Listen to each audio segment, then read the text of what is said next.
So this is the second lesson from Chapter 4. And to start off with, we're going to go over one of the more complicated questions from the homework. You can see from the board, it's question 15. Find the coordinates of the three stationary points of the curve y equals, and then we have that thing there. So first of all, we've got to think about what is a stationary point, how do we find it. So we're looking at maximums and minimums here. So to find that, we differentiate and we set it equal to 0. Now we've got e to the power of something here. Now ideally we'd like to know what this is. So first of all, if we go ahead and just distribute that, then we can go ahead and start to answer this question. So to differentiate the exponential function, we differentiate this, bring it to the front, and then write this out again. So differential of x to the 4, bring the power to the front, decrease the power by 1, so 4x cubed. Same thing for this, bring the 2 to the front, decrease the power by 1, so 1. So 18 times 2 is 36. So it's going to be 4x cubed minus 36x times by what we originally started with. Make sure you put parentheses around here as well, otherwise the only thing that's times by this would be the 36x, and we want the whole thing. So now differentiated, we can set this equal to 0, so I want to know when does this equal 0. Now actually the last part is the easiest one. When does the exponential function actually equal 0? And the answer is it doesn't, so that's a fairly easy one to work with. We want to know when does this one equal 0 though, so 4x cubed minus 36x. So certainly there's a common factor here of 4x, which I can take out as a common factor. And then what I get left with is x squared minus 9, and this is difference of squares, so x plus 3, x minus 3. So when this is equal to 0, either this is 0, this is 0, this is 0, this is 0. So 0, negative 3, and 3. And if we're going to find the coordinates, what we should also do, but I'm not going to do, is find the y values as well. So take these values and plug them into this equation, and then we can find out what the y values are. Notice it doesn't ask you to find the nature of the stationary points, because if it did, you'd have to differentiate this for a second time, and that would be a very difficult question for us to answer right now. It would be a very difficult question in the future as well. Last time we didn't actually talk about the objectives for Chapter 4, so this is what we're expected to do for this section, so you might just want to pause the video and read through those at your leisure. And today we're going to look at the differential for the log function. So if y equals the ln of some function, then its derivative, what we do is we differentiate this, and then we write it over the original. Remember, f prime of x or f dash of x is the derivative of f of x. Now this is actually normally comes second. This is normally what we see first. If you differentiate the ln of x, it's 1 over x. I think it's more useful to know this one first because you can see where this actually comes from. So what we do is we differentiate x, which is 1, and then we write it over the original, and we get 1 over x.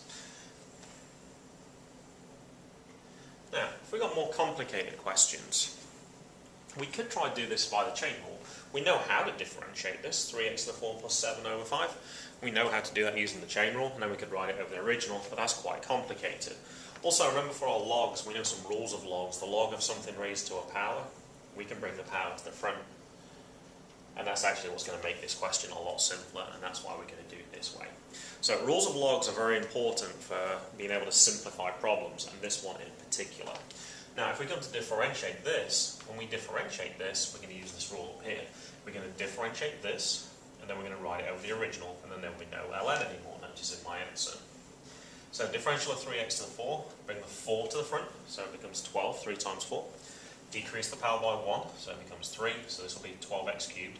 Differential of 7 is 0, so it's just going to be 12x cubed. Over the original, which was 3x to the 4 plus 7. And then we can simplify this as well. 5 times 12 is 60, and we've gone ahead and simplified. Now we can make questions a little longer again. The ln of this. Now we haven't actually talked about how you differentiate quotients, but that's going to come up in a later chapter. So there must be another way around this problem. So let's think, what do we know about logs? Well, if we've got the log of a fraction, then we could split this up. We could say it's the log of the top one minus the log of the second one. And that's exactly what we're going to do, because now we've got something we can differentiate easier. I'm going to scroll back just so you can see the rule again. So if we've got the log of something, what we do is we do the differential of this, and then we write it over what we started with, the original. So the differential for 1 minus 3x would just be negative 3 over 1 minus 3x. Differential of 1 plus 2x would be 2 over 1 plus 2x. And we could try and combine terms here by making a common denominator, but that's going to be quite tricky. If you want to check, that's how you would do it. But nowhere in this question does it ask us to actually do that. So we will leave that. And one that also looks quite confusing, x plus 1 over x. So we've got a fraction, but we've only got a fraction for a single term. So this looks quite complicated as well. So we could try differentiating this and putting it over the original, but we're going to have fractions within fractions, which is also complicated. So we're going to work on this part here first. So we're going to make a common denominator of x. And notice x squared over x is x, and then 1 over x is just 1 over x. Now, why do we want to do that?